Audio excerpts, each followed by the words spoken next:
बिस्मिल्लाहिर्रहमानिर्रहीम। अस्सलाम वालेकुम व रहमतुल्लाहि व बरकातुहू। आप सबका ताज़ा गल्फ न्यूज़ में स्वागत है, इस्तकबाल है, वेलकम है। आप सबसे गुजारिश की जाती है हमारा स्पेशल बुलेटिन आखिर तक देखें, हमारे चैनल को लाइक करें, सब्सक्राइब करें और दूसरों से शेयर करें। आज 9 मुहर्रम 1444 हिजरी है, 7 अगस्त 2022 बरोज़ इतवार संडे।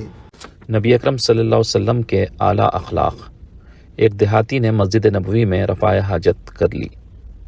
बिस्मिल्लाहिर्रहमानिर्रहीम नहमदुहु व नसल्ली अला रसूलिल करीम, अम्मा बाद। एक हदीस शरीफ में आता है, एक देहाती मस्जिद नबवी के गोशे में यूरिन करने लगा। मस्जिद में मौजूद लोगों ने हंगामा खड़ा कर दिया और इसको बुरा भला कहने लगे। आप सल्लल्लाहु अलैहि वसल्लम ने सहाबा इकराम को खामोश किया, हत्ता कि जब वो यूरिन से फारिग हो गया तो आप सल्लल्लाहु अलैहि वसल्लम ने सहाबा इकराम को पानी छिड़क कर साफ़ करने का हुक्म दिया और इस एराबी को बुलाकर नहायत नरम लहजे में कहा, मस्जिद पेशाब करने की जगह नहीं है। मस्जिद में अल्लाह का जिक्र किया जाता है और नमाज अदा की जाती है। इस एराबी पर आप सल्लल्लाहु अलैहि वसल्लम के अखलाक का इतना असर हुआ कि वो कहते हैं, मेरे माँ बाप आप पर कुर्बान हों। आप सल्लल्लाहु अलैहि वसल्लम ने ना मुझे डांटा और ना ही बुरा भला कहा। आप सल्लल्लाहु अलैहि वसल्लम का अंदाज़ लोगों के साथ किस कदर मोहब्बत आमेज़ और मुशफ़िक़ाना था।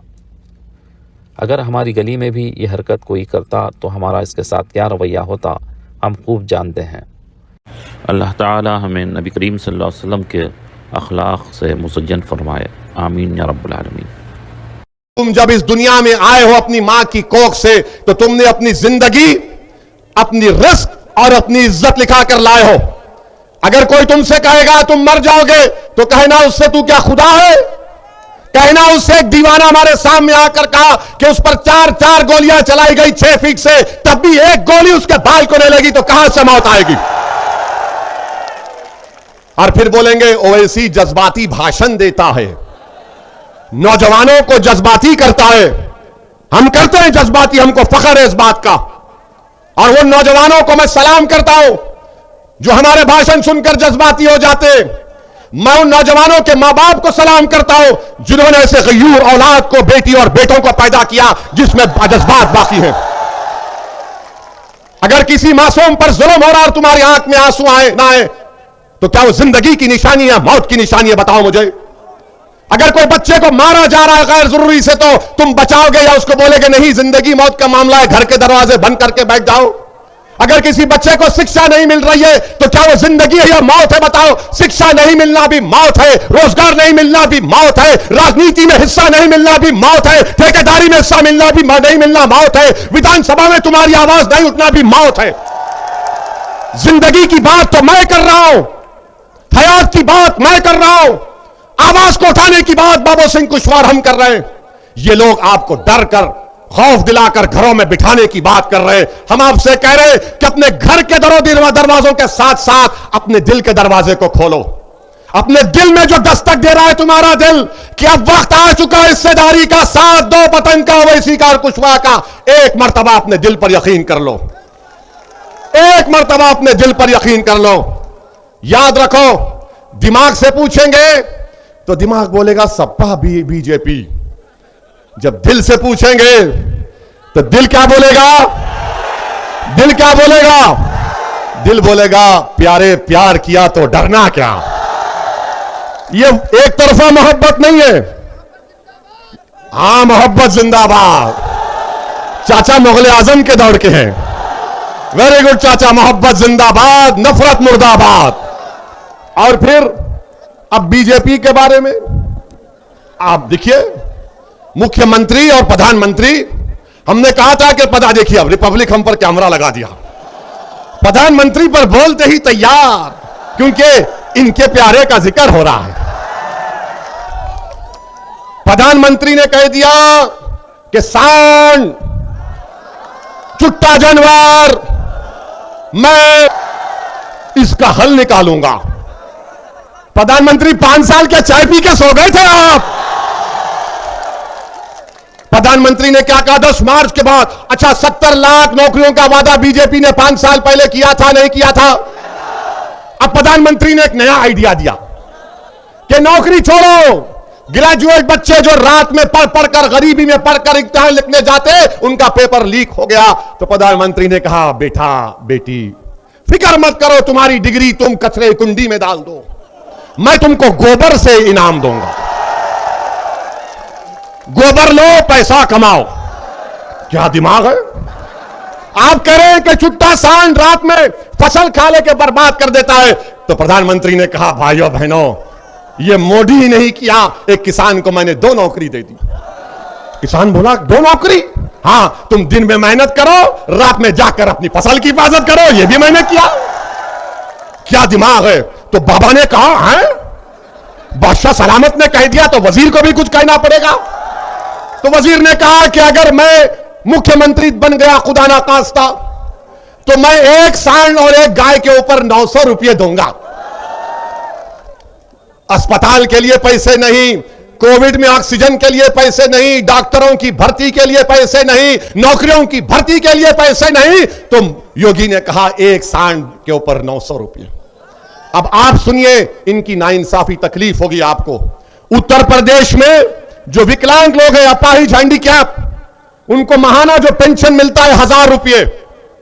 इंसान जो विकलांग है 1000 रुपये, और अगर कोई सांड रखेगा तो उसको 900 रुपये। क्या ये इंसानों की तौहीन नहीं है? तो क्या आप इजाजत देंगे कि मैं बाबा को पैगाम दूं इस विधानसभा से? हम बाबा को थोड़ा ज्ञान दे दें।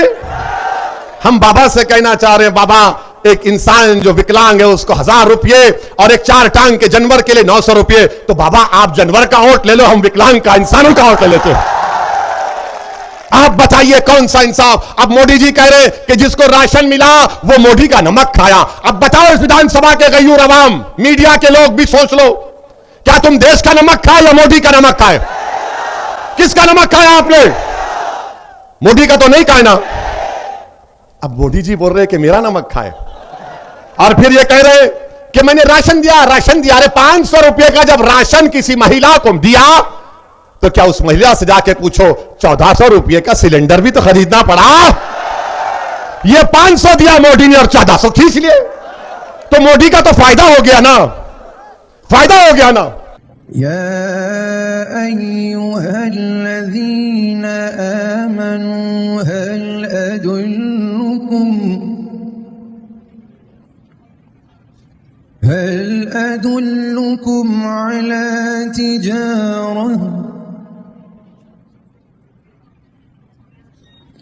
अला तिजारतिन तुंजीकुम मिन अज़ाबिन अलीम। दोस्तों, कुरान शरीफ को सीख के पढ़ना हर मुसलमान के ऊपर फर्ज है। इसको सीखना, खबर में जाने तक अगर टाइम मिले तो जरूर सीखना चाहिए, क्योंकि अल्लाह का कलाम है, अल्लाह ताला बंदों से फरमा रहा है।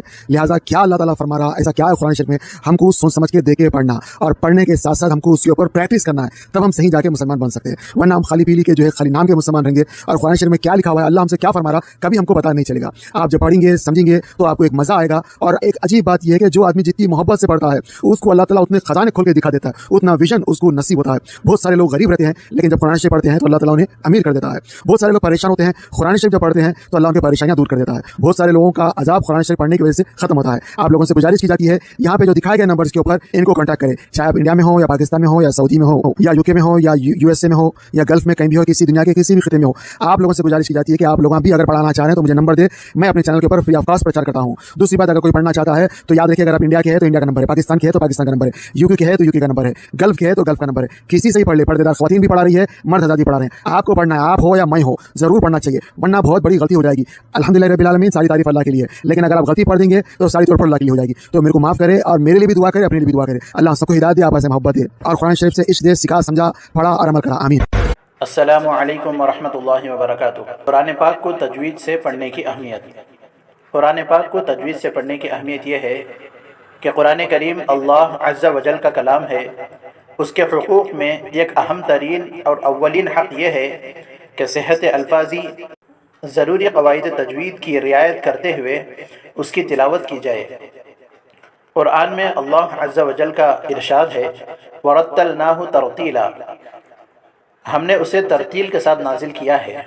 इससे वाज़ेह है, और तरतील ही के साथ पढ़ने का हुक्म भी फरमाया है।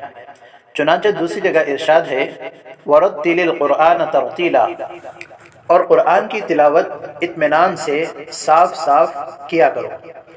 तरतील की तफसीर हज़रत अली करमल्लाहु वजहू के इरशाद के मुताबिक हुरूफ को तजवीद के साथ पढ़ना और वक्फ़ों की मारिफत है तो तरतील से कुरान करीम पढ़ा जाएगा, तभी उसकी तिलावत का हक़ अदा होगा। और ऐसे ही तिलावत पर हसनात और इनामात खुदावंदी का वादा है। लेकिन अगर तिलावत तजवीद की रियायत के साथ नहीं बल्कि उसके खिलाफ है तो उससे तिलावत का हक़ अदा नहीं हो सकता। हदीस पाक के अंदर यूँ आता है, ज़य्यिनुल कुरआन बिअस्वातिकुम, तर्जमा अपनी आवाज़ से कुरान को मुज़य्यन करो।